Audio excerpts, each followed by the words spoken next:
Channel. మనం ఈరోజు next question చూస్తే A/B = 3:4, B/C = 2:3 అయినా A/B/C ఎంత అన్నాడు. First A/B value రాసుకుందాం. A/B ఎంత 3:4.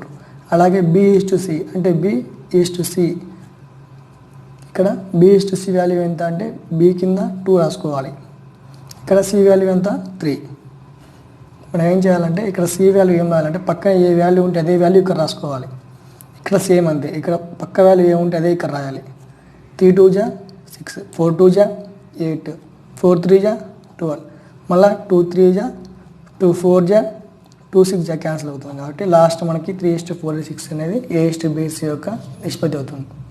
ఇక నెక్స్ట్ క్వశ్చన్ చూస్తే A = 2/3B, B = 4/5C, A/B/C ఎంత అన్నాడు. ఇప్పుడు ఫస్ట్ A/B రూపంలో రాసుకోవాలి. అంటే A/B రూపంలో రాసుకోవాలి. ఇక్కడ A బై ఈ ఇంటూ B ఇటుపలికి వస్తే బై B అవుతుంది. ఈక్వల్ ఇది సేమ్ అలా రాస్తాం 2/3. అలా నెక్స్ట్ ఈ క్వశ్చన్ చూస్తే B ఇటుపక్కల ఇంటూ C నోట్ ఇటుపలికి వస్తే బై C అవుతుంది. Is equal same 4/5. ఇప్పుడు A/B ఎంత అవుతుంది 2:3. A/Bనే A/Bగా రాసుకోవచ్చు, B/Cనే B/Cగా రాసుకోవచ్చు, అంటే 4:5. ఇప్పుడు A/B వాల్యూ ఎంత 2:3. అలాగే B/C వాల్యూ ఎంత, B వాల్యూ ఎంత ఉంది 4, C వాల్యూ ఎంత 5. ఇక్కడ పక్కన ఏ వాల్యూ ఉంటే అదే వాల్యూ ఇక్కడ రాసుకోవాలంటే 3 ఉంది. ఇక్కడ పక్క వాల్యూ ఉందంటే 4, 2 4 జా 8, 4 3 జా 12, 3 5 జా 15. ఇది ఏమైనా క్యాన్సిల్ అవుతుందా అంటే ఇదేమి క్యాన్సిల్ కాబట్టి లాస్ట్ ఇది ఆన్సర్ అవుతుంది. A/B/C యొక్క రేషియో ఏంటంటే 8:12:15 అవుతుంది. ఇక నెక్స్ట్ క్వశ్చన్ చూస్తే 2A = 3B, 4B = 5C అయినా A/B/C వాల్యూ ఎంత అంటున్నాడు. ఫస్ట్ మనం A/B రూపంలో రాసుకుంటే A ఈ ఇంటికి వస్తే బై B అవుతుంది. ఈజ్ ఈక్వల్ ఈ 3 ఇలానే ఉంటుంది. ఇక్కడ ఉన్న ఇంటూ 2 ఇటుపలికి వస్తే బై 2 అవుతుంది. అలాగే ఈ B ఇంటూ ఇటు పక్కల ఇంటూ C ఉంది, ఇటుపలికి వస్తే బై C అవుతుంది. ఇక్కడ 5 అలానే వస్తే ఇటు పక్కల ఇంటూ 4 ఇటుపలికి వస్తే బై 4 అవుతుంది. ఇప్పుడు A/B = 3:2 అవుతుంది. B/C = 5:4 అవుతుంది. ఇప్పుడు A/B/C రాసుకుంటే A/B వాల్యూ ఎంత అంటే 3:2. అలాగే B/C వాల్యూ ఎంత అంటే B వాల్యూ 5, C వాల్యూ ఎంత అంటే 4. ఇక్కడ ఏం చేయాలంటే పక్కన 2 ఉంది కాబట్టి కూడా ఇక్కడ రాస్తాం. ఇక్కడ కూడా పక్కన 5 ఉంది కాబట్టి 5 ఇక్కడ రాస్తాం. 3 5 జా 15, 2 5 జా 10, 2 4 జా 8. ఇది దేంతో క్యాన్సిల్ పోదు కాబట్టి ఇంకా మనకు వచ్చినటువంటి A/B/C వాల్యూ ఏమవుతుందంటే 15:10:8 అవుతుంది. నెక్స్ట్ క్వశ్చన్ చూస్తే A-1:5 దట్ ఈస్ ఈక్వల్ 7:10 అయినా A ఈక్వల్ ఎంత అంటున్నాడు. ఇప్పుడు ఈస్టు అంటే దాన్ని మనం ఏం రాసుకోవాలంటే A-1/5 రాసుకోవచ్చు. అలాగే 7:10 అంటే 7/10గా రాసుకోవచ్చు. ఈ రెండు క్రాస్ మల్టిప్లికేషన్ చేస్తే 10A - 10 = 35 అవుతుంది. ఇప్పుడు 10A ఈక్వల్ ఈ 35 ఇప్పటికి వస్తే ప్లస్ 10 అవుతుంది. 35 ప్లస్ ఈ -10 ఇప్పటికి వస్తే ప్లస్ 10 అవుతుంది. అప్పుడు 10A = 45. అప్పుడు A = 45/10 అవుతుంది. 5 2 జా 5 9 జా అప్పుడు A = 9/2 అవుతుంది. ఇక్కడ నెక్స్ట్ క్వశ్చన్ చూస్తే 1:25:1/x = 1/125:1/x అయినా x ఎంత అంటున్నాడు. ఇలాంటి క్వశ్చన్ ఇచ్చినప్పుడు మనం ఫస్ట్ ఇది 1/25:1/x = 1/125:1/4. ఇది A, ఇది B, ఇది C, ఇది D అనుకుంటే ఈ ఫస్ట్ నెంబర్ ఈ లాస్ట్ నెంబర్తో ఈ B అనే నెంబర్ C నెంబర్తో మల్టిప్లికేషన్ చేయాలి. అంటే AD = BC అనే రూపంలో రాసుకోవాలి. అంటే A అంటే ఎంత ఉంది 1/25 ఇంటూ D అంటే 1/5 ఈజ్ ఈక్వల్ B అంటే 1/x ఇంటూ C అంటే 1/125. ఇప్పుడు 25 5 జా 1/125 ఈక్వల్ 1/x ఇంటూ 125. ఇక్కడ 125 క్యాన్సిల్ అయితే ఇప్పుడు ఏమవుతుంది 1 ఉంటుంది. ఇక్కడ x = 1, x అనేది మనకు 1 అవుతుంది. 510 రూపాయలని ABCలకు పంచవలను. A వాటా B వాటాలో 2/3 వంతు, B వాటా C వాటాలో 1/4 వంతు అయినా B వాటా ఎంత అన్నాడు. ఇక్కడ A అనే వాటా A = B వాటాలో 2/3 అన్నాడు. అంటే B × 2/3. అలాగే బి యొక్క వాటా సి వాటాలో 1/4 అన్నాడు. ఇప్పుడు మనము ఏ ఈ ఇంటూ బి ఇటుపడికి వస్తే బై బి అవుతుంది, అప్పుడు సేమ్ 2/3 అలానే ఉంటుంది.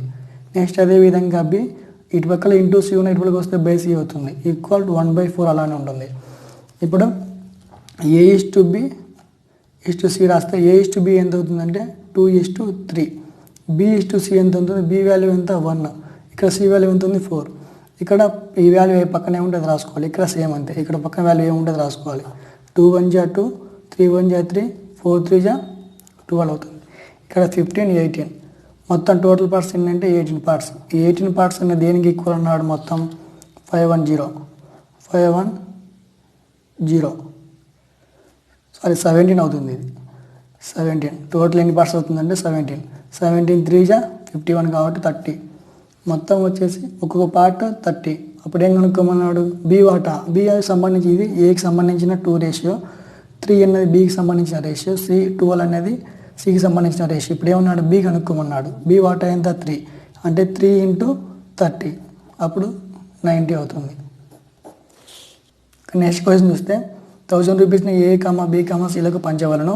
ఏ వాటా బి వాటాకి రెట్టింపు, బి వాటా సి వాటాకి 3 రెట్లు అయినా ఏ వాటా ఎంత అన్నాడు. ఫస్ట్ ఇప్పుడు ఏ వాటా ఎంత కనుక్కుందాం. ఏ ఈజ్ ఈక్వల్ బి వాటాకి 2 రెట్టింపు అన్నాడు. రెట్టింపు అంటే 2 టైమ్స్ అని. అదేవిధంగా బి వాటా ఎంత, బి ఈజ్ ఈక్వల్ సి వాటాకి 3 టైమ్స్ అన్నాడు, అంటే 3C. ఇప్పుడు మనము ఏ ఇటుపక్కల ఇంటూ బి ఉంది, ఇటుపక్కల వస్తే బై బి అవుతుంది, ఈజ్ ఈక్వల్ టు 2. ఇక్కడ ఏం లేదంటే కనుక 1 ఉన్నట్టు ఇక్కడ, అప్పుడు 2/1 అవుతుంది.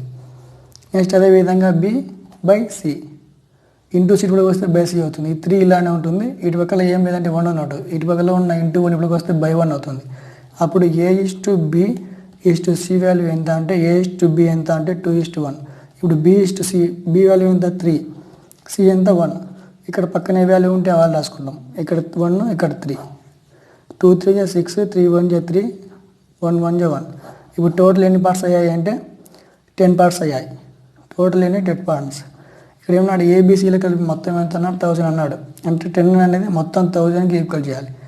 10 ఎంత ఏ నెంబర్ అవుతుంది మల్టిప్లై చేసి 1000 అవుతుంది ఇంటూ 100, అంటే 1 పార్ట్ వచ్చేసి 100. ఇప్పుడు ఏమన్నాడు, ఏ వాటా ఎంత అన్నాడు. ఏ అంటే ఎన్ని పార్ట్స్ ఉన్నాయి, 6 ఉన్నాయి, 6 × 100 అప్పుడు 600 అవుతుంది. ఇక్కడ 6, 8, 9ల యొక్క 4వ అనుపాతం చతుర్థ అనుపాతం ఎంత అన్నాడు. అంటే 4th ప్రపోర్షన్ కనుక్కోమంటున్నాడు. ఇప్పుడు ఇది 6 అనేది ఏ అనుకున్నాం, 6, 8, 9 ఇది ఏ, ఇది బి, ఇది సి అనుకున్నాం. నెక్స్ట్ ఏమన్నాడు, డి అనేది కనుక్కోమంటున్నాడు. ఈ డి అనేది కనుక్కోమంటున్నాడు, దీన్ని నెక్స్ట్ అనుకుందాం.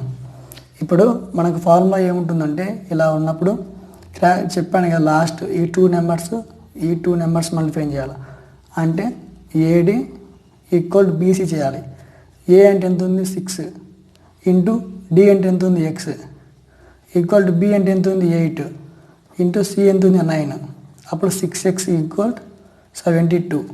అప్పుడు x is equal 12. 4th proportion అవుతుంది. నెక్స్ట్ క్వశ్చన్ చూస్తే 4, 6ల యొక్క 3వ అనుపాతం ఎంత అన్నాడు. 4, 6 ఇది ఏ అనుకుందాం, ఇది బి అనుకుందాం. 3వ అనుపాతం అంటే సి అనేది మనకు తెలియదు కాబట్టి ఎక్స్ అనుకుందాం. ఇప్పుడు ఇలా వచ్చినప్పుడు మనకు ఫార్ములా ఏంటంటే బి, ఇప్పుడు ఒకవేళ 3వ అనుపాతం ఎంత అన్నాడు కాబట్టి ఇప్పుడు మనం సి అనేది మనం కనుక్కోవాలి. అంటే ఏ అనేది 4, బి అనేది 6 సంబంధించింది, సి అనేది ఎక్స్ సంబంధించింది.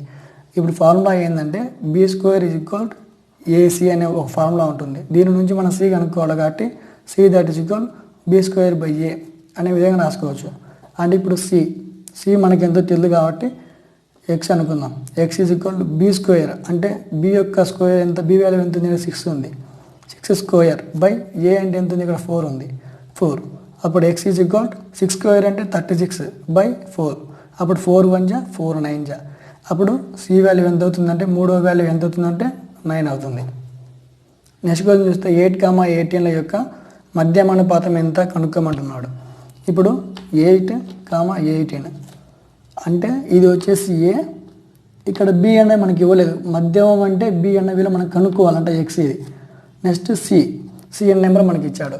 ఇది ఇక్కడ చెప్పాను కదా, ఇక్కడ నేను ప్రీవియస్ క్వశ్చన్లో చెప్పిన క్వశ్చన్లో ఓ ఫార్ములా చెప్పాను, C is equal to B square by A అన్నాడు. అప్పుడు ఇక్కడ మనకేముంది, బీ వాల్యూ కనుక్కోమన్నాడు. అంటే B square is equal to AC అవుతుంది, బీ ఈక్వల్ టు 2TAC అవుతుంది. ఇప్పుడు బీ వాల్యూ ఎంత తెలియదు కాబట్టి ఎక్స్ అనుకుందాం. ఎక్స్ ఈజ్ ఈక్వల్ రూట్ ఏ అంటే ఎంత 8 ఇంటూ సి ఎంత 18. ఎక్స్ ఈజ్ ఈక్వల్ రూట్ 144 అవుతుంది. 18 8 144. అప్పుడు ఎక్స్ ఈజ్ ఈక్వల్ రూట్ 144 యొక్క స్క్వేర్ ఎంత అంటే 12. దీనితో రేషియో అండ్ ప్రపోర్షన్ సంబంధించిన అన్ని క్వశ్చన్స్ అయిపోయాయి. నెక్స్ట్ పార్ట్నర్షిప్ సంబంధించి డిస్కస్ చేద్దాం. Next partnership. ఓకే.